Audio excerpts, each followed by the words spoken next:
Hey, so I'm actually gonna go and try, well not try, I'm doing this. I'm gonna go and ride in the storm. It actually doesn't look too bad, but it's pretty windy, but let's go and attempt. Come on, you heard that, a chevin ride. After finally putting on about 7 layers, I felt like the Michelin woman. It was time to put my chaps on. I still don't have my riding boots. Why? Because my car was stolen. And my lovely expensive boots were in the boot, and I just can't bring myself to buy some more. So again, my lovely client has let me use her cap. So here we go, riding hat, riding gloves, wish me luck. Now it's a case of finding these 2 boys. Now obviously Mr. D and Jackson come in a pair. So where one is, the other one will always be. And the minute I walked out of this barn, it was so windy. Obviously they have to be at the top of the field. But how cute is this? How cute is this when I finally see them? Mr. Jackson!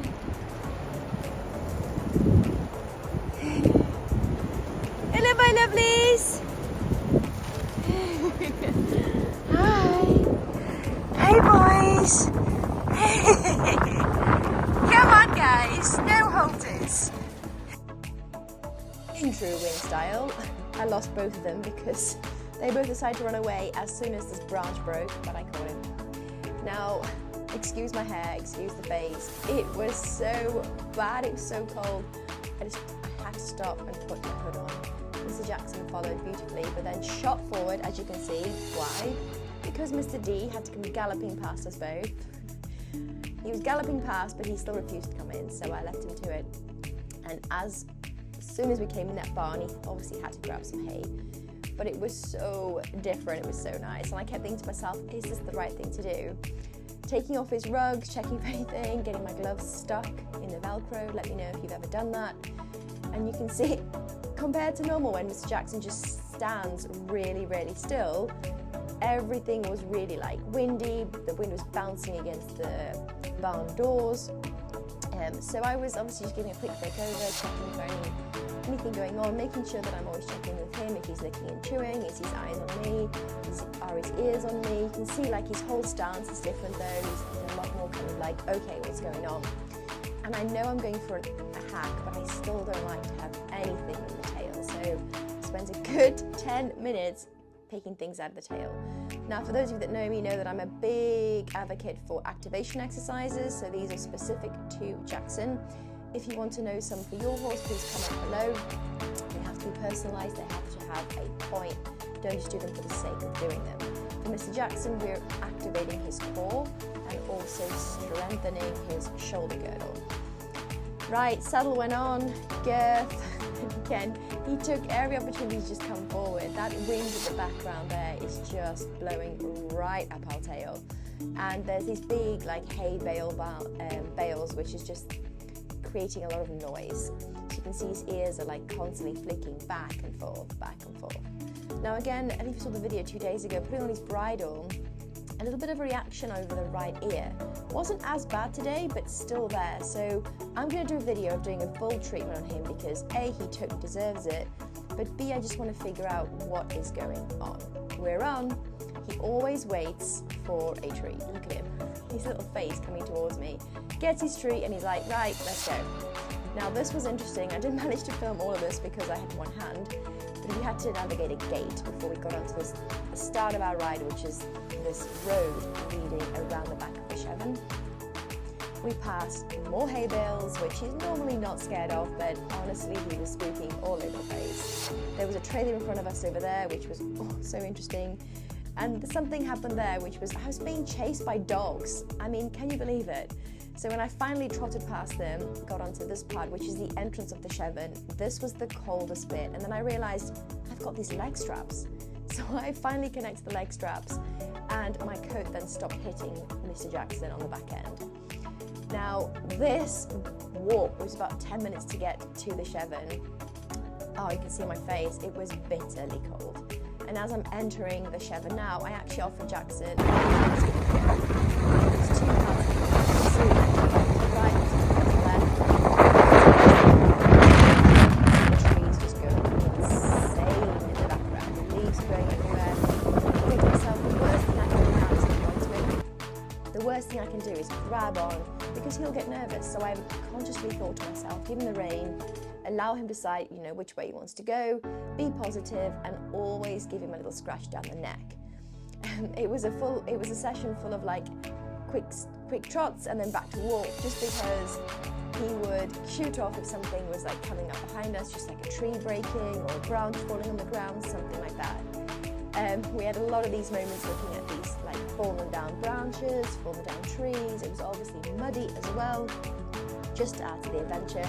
But as you can see, like, he is just the best. He's so relaxed, little ears are forward.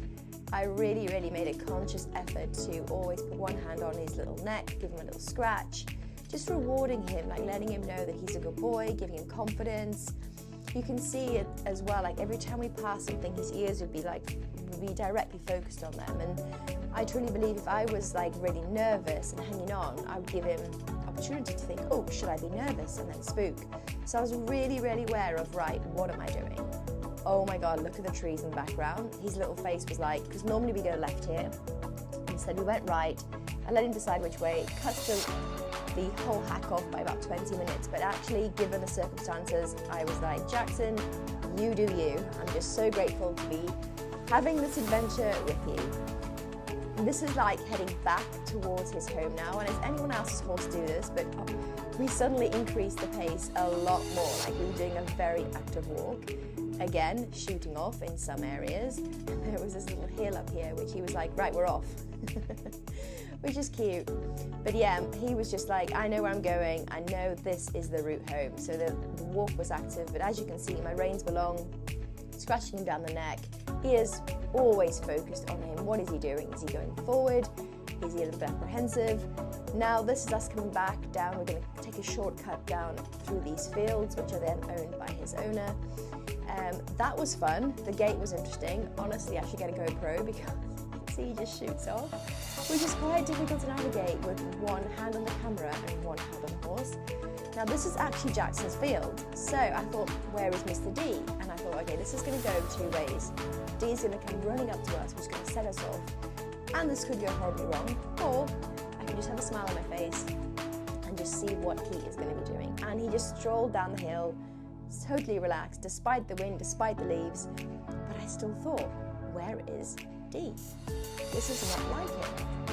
And I kept thinking, God, he must be around here. And true to form, there he is, right at the bottom where we left him, waiting for his best mate. Honestly, I thought, why is he not coming and running up to us?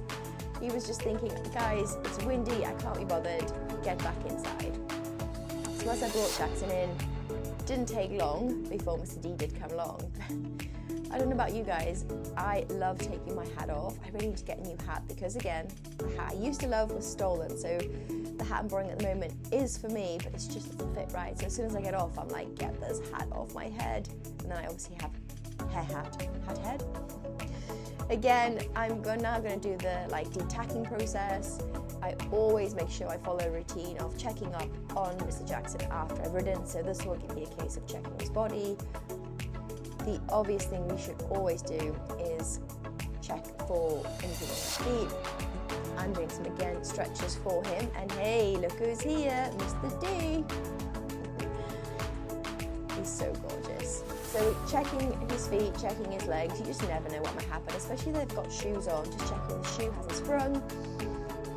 Mr. Jackson had his treat and was like, right, I'm off, thanks for that. But Mr. D hung around and we had a little moment together. I really do miss riding Mr. D, I really miss interacting with him more, but he's currently just going through a little bit of rehab, so we're taking things slow. And he was like, I deserve a treat as well, giving him a little bit of giving him a grass nut before he was like, right, see you later.